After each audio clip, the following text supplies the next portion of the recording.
লোকমুখে শোনা যায় বিয়ের পর থেকে 7 দিন পর্যন্ত মেয়েদের গা থেকে হলুদের গন্ধ যায় না। আর এই 7 দিন খুব সাবধানে থাকতে হয়, কেননা সব খারাপ জিনদের নজর থাকে এই সময়টাতে। আমার ছোট ফুপির তখন বিয়ের 3 দিন হয়েছে। সে ওইসব কিছু বিশ্বাস করতো না।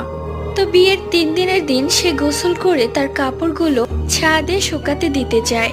ঠিক তখনই সে লক্ষ্য করে আমার ছোট ফুপা তার পেছনে এসে দাঁড়িয়েছে এবং তার দিকে কেমন যেন ভাবে তাকিয়ে আছে।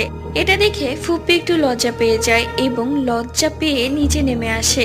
নিচে নেমে এসে ফুপি যা দেখে তা দেখে ফুপির চোখ কপালে উঠে যায়, কেননা ছোট ফুপা তো ঘরেই ছিল।